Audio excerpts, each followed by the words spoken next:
Pemirsa, perdagangan saham di Bursa Efek telah dibuka. Selanjutnya kita akan mencermati kinerja perdagangan saham hari ini.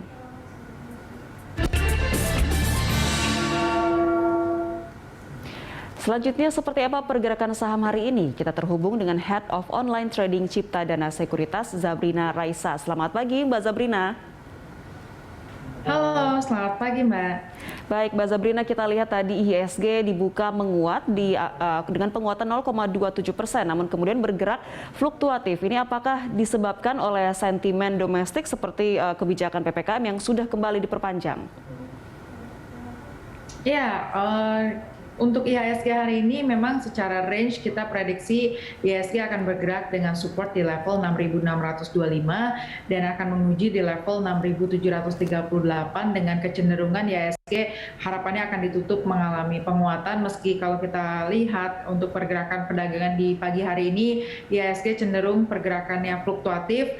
Tadi disampaikan juga terkait dengan adanya perpanjangan PPKM, namun secara keseluruhan kalau saya lihat sendiri IHSG sendiri kalau kita kaitkan dengan adanya kasus COVID, memang kita lihat adanya kekhawatiran bahwa COVID akan mengalami kenaikan kembali, khususnya juga diprediksi di bulan Februari, sehingga harus sedikit berhati-hati. Namun kalau secara penanganan saya rasa tidak perlu dikhawatirkan begitu besar, karena saya yakin bahwa government sangat luar biasa sekali dalam menghandle COVID yang kita ketahui juga ini sudah terjadi selama hampir 2 tahun lebih. Jadi secara IHSG sendiri kalau saya lihat cenderung mengalami penguatan, di mana ada beberapa sentimen baik dari global sendiri. Kita lihat harga komoditas, baik itu harga coal yang mengalami kenaikan sekitar 2% dan juga harga nikel yang mengalami penguatan di 0,68%. Tentunya ini akan menjadi angin segar untuk perdagangan saham-saham berbasis komoditi. Dan di sisi lain juga kita ketahui bahwa government juga melanjutkan adanya diskon untuk luxury pembelian mobil ya, untuk luxury tax discount untuk pembelian mobil, sehingga ini juga dianggap menjadi sentimen positif untuk saham-saham berbasis otomotif, karena kita ketahui juga ini tentunya diharapkan bisa meningkatkan demand dari pembelian mobil itu sendiri. Oke, baik. Artinya ini terkait dengan perkembangan COVID sudah tidak menjadi kekhawatiran utama dari para investor ya, dan ada sentimen positif yaitu dari harga komoditas yang masih positif. Nah, kalau kita lihat dari perkembangan rilis data perekonomian dalam negeri, hari ini BPS akan merilis data neraca dagang domestik. Apakah ini akan kembali surplus? Analisa Anda seperti apa? Iya, kita lihat nih untuk dari sisi neraca perdagangan, karena kita ketahui juga kondisi perekonomian di fourth quarter 2021 kemarin cenderung membaik dibandingkan kuartal-kuartal sebelumnya. Nampaknya diekspektasikan bahwa akan terjadi kemungkinan surplus kembali, dan di sisi lain juga kita ketahui sebentar lagi juga akan adanya rapat Dewan Gubernur untuk membahas dari Bank Indonesia kenaikan interest rate akan seperti apa. Namun kita ekspektasikan BI 7 days reverse repo rate juga nampaknya masih akan stay. Di tengah kita ketahui bahwa dari global sendiri kemungkinan adanya kenaikan dari Fed rate, namun kemungkinan untuk dari dalam negeri sendiri dalam menaikkan suku bunga akan terjadi di second half 2022 ya, karena saat ini kita lihat juga kondisi ekonomi masih sangat cukup baik, sehingga nampaknya juga government tidak akan tergesa-gesa dalam menaikkan suku bunga. Oke, kita bicara soal kebijakan Bank Sentral nih yang mempengaruhi pergerakan pasar saham. Testimoni The Fed pada pekan lalu ini cukup menenangkan pasar. Apakah ini juga masih akan menjadi katalis positif bagi IHSG?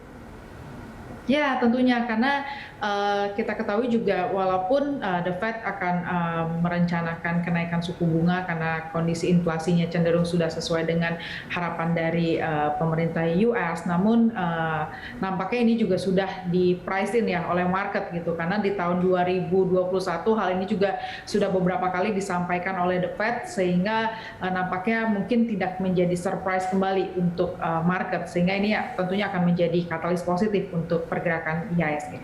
Baik, kita beralih ke rekomendasi saham Mbak Zabrina. Pasar masih dibayangi dengan perkembangan kasus Omikron meskipun tidak menjadi sentimen utama yang mempengaruhi IHSG saat ini.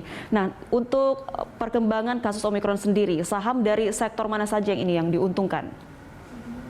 Ya, kalau terkait dengan saham yang diuntungkan tentunya ini akan related ke saham-saham berbasis kesehatan ya, khususnya kita bisa lihat mungkin nanti jarum suntik seperti IRA, mungkin dari pharmaceutical, mungkin dari Kalbe Farma dan beberapa company lainnya. Namun kalau terkait saham yang direkomendasikan untuk perdagangan hari ini, saya lihat mungkin saham-saham yang berada di sektor ini ya, khususnya di sektor perbankan. Karena kita ketahui juga kemarin juga salah satunya BCA juga menjadi saham yang cukup diidolakan lah oleh asing karena cukup diburu juga, sehingga BCA sendiri kemungkinan secara teknikal juga akan mencoba menguji resistance selanjutnya ya untuk BCA. Jadi ini bisa menjadi perhatian juga, boleh diperhatikan. Dan di sisi lain juga ada saham berbasis telekomunikasi khususnya di tower. Kita lihat Tebik ini juga menarik karena secara harga mungkin di range harga 2.900 hingga 2.950 ini juga bisa diperhatikan karena ada potensi juga chance to rebound ya untuk Tebik. Oke, saham di sektor perbankan dan juga telekomunikasi ya untuk hari ini. Nah, kalau kita bicara soal saham di sektor pertambangan nih ya, rencana pajak ekspor nikel, ini bagaimana dampaknya ke perkembangan saham di sektor pertambangan? Ya, untuk sektor pertambangan juga ini dianggap menjadi lumayan idola juga ya untuk para investor. Karena kita ketahui juga dari fourth quarter hingga hari ini di perdagangan Januari 2022 beberapa saham-saham berbasis pertambangan juga merangkak naik ya. Khususnya mungkin kalau boleh di-mention ada Adaro, ada Harum, terus juga ada PTBA. Ini juga terkait dengan di sisi lain pembagian dividennya yang menarik, company performance-nya juga cukup baik, dan ditambah juga dengan harga dari komoditas coal sendiri dan nikel yang cenderung mengalami kenaikan, tentunya ini juga menjadi booster untuk saham-saham berbasis pertambangan seperti itu. Baik, kalau saham dari sektor properti sendiri saat ini bagaimana perkembangannya? Ya, saham-saham berbasis properti biasanya kalau secara historical, ketika saham-saham berbasis pertambangan mengalami kenaikan, lalu biasanya juga the next itu harusnya adalah saham-saham berbasis properti ya.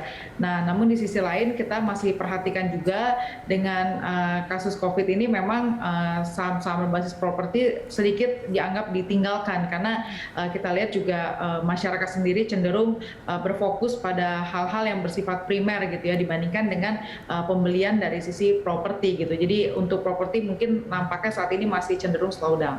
Baik, terima kasih Mbak Zabrina atas analisis dan juga informasinya. Salam sehat selalu.